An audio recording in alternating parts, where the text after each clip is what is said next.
ನಮಸ್ಕಾರ. ಇವತ್ತು ನಡೆಯುತ್ತಿರುವ ಕೋಲಾರ ಆಲೂಕುಪ್ಪದ ವಿಭಾಗದ ಪಶ್ಚಿಮ ಕ್ಷೇತ್ರದ ನಿರ್ದೇಶಕ ಸ್ಥಾನಕ್ಕೆ ನನ್ನನ್ನು ಅಭ್ಯರ್ಥಿಯನ್ನಾಗಿ ಒಮ್ಮತದಿಂದ ಆರಿಸಿದ ನಮ್ಮೆಲ್ಲ ನಾಯಕರು, ಮುಖಂಡರುಗಳಿಗೂ ಕಾರ್ಯಕರ್ತರಿಗೂ ನಾನು ಧನ್ಯವಾದ ತಿಳಿಸುತ್ತೇನೆ. ನಾನು ಈ ಕ್ಷೇತ್ರದಲ್ಲಿ ವರ್ಷನಾದರೂ ಕೂಡ ಇತ್ತೀಚೆಗೆ ನಡೆದ DCC ಬ್ಯಾಂಕ್ ಚುನಾವಣೆಯಲ್ಲಿ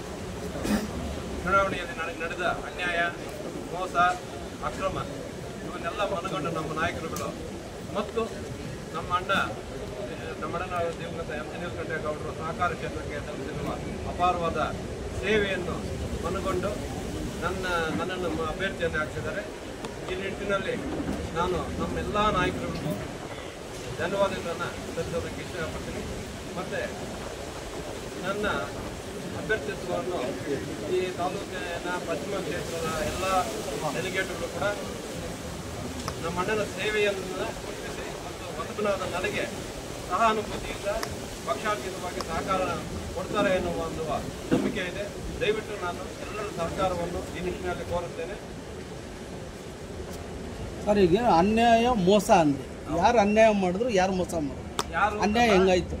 ನಮ್ಮ ಆ ಚುನಾವಣೆಯಲ್ಲಿ ನಡೆಯಬಾರದ ಪ್ರಜಾಪ್ರಭುತ್ವದ ವಿರುದ್ಧವಾಗಿ ನಡೆದವು ಕಿಡ್ನಾಪ್ಗಳಾದವು, ಮೋಸಗಳಾದವು. ಈಗ ಕೂಡ ಯಾರು ಮೋಸ ಮಾಡಿದ್ದು? ಯಾರು ನಿಮ್ಮ ಪಕ್ಷದವ್ರು ಮಾಡಿದ್ರ, ಬೇರೆ ಪಕ್ಷದವ್ರು? ನಮ್ಮ ಪಕ್ಷದವರಲ್ಲ, ವಿರೋಧ ಪಕ್ಷದವರೇ ಮಾಡಿ. ಅದೇ ಮೋಸ. ವಿರೋಧ ಪಕ್ಷದವರು ಎಲ್ಲರೂ ಒಮ್ಮತದಿಂದ ನನಗೆ ಸಹಕಾರ ನೀಡಿದ್ರು. ಅವರೆಲ್ಲರಿಗೂ ನಾನು ಕೂಡ ಮತ್ತೊಮ್ಮೆ ಧನ್ಯವಾದ ಈ ಮೂಲಕ ತಿಳಿಸೋದಕ್ಕೆ ಇಷ್ಟಪಡ್ತೀನಿ. ನನಗೆ ಅನ್ಯಾಯ ಆಗಿರೋದು, ಆ ಚುನಾವಣೆಯಲ್ಲಿ ಅಕ್ರಮ ಆಗಿರೋದು ಈ ತಾಲೂಕಿನ ಪ್ರಜ್ಞಾವಂತ ಮತದಾರರು ಎಲ್ಲರಿಗೂ ಗೊತ್ತಿದೆ. ಅವರೆಲ್ಲರೂ ಇವಾಗ ನೋವು ಅನುಭವಿಸ್ತಾ ಇದ್ದಾರೆ. ಅವರೆಲ್ಲರ ಸಹಕಾರ ಮತ್ತು ಇದು ನನ್ನ ಧನ್ಯವಾದ ಸಿಗುತ್ತೆ ಅನ್ನೋ ಒಂದು ಅಚಲವಾದ ವಿಶ್ವಾಸ ನನಗಿದೆ. ಜಾಗದಲ್ಲಿ ಕೂಡ ಹಾಕೊಂಡು ಬಂಧನದಲ್ಲಿ ಇಟ್ಕೊಂಡು ಅಕ್ರಮ ಬಂಧನದಲ್ಲಿ ಮಾತಾಡ್ಕೊಂಡ್ರೆ ಅವ್ರು ಯಾರು ತಮ್ಮ ಸ್ವಇಚ್ಛೆಯಿಂದ ಮತ ಮಾಡಲಿಲ್ಲ. ಆ ರೀತಿ ಮೊನ್ನೆ ನಡೆದ ಚುನಾವಣೆ.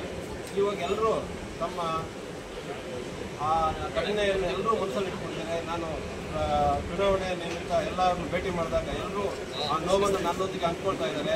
ಅನ್ಯಾಯ ಆಯಿತು, ಅಕ್ರಮ ಆಯಿತು, ಎಲ್ಲರೂ ಸಹಾನುಭೂತಿ ವ್ಯಕ್ತಪಡ್ತಾ ಇದ್ದಾರೆ.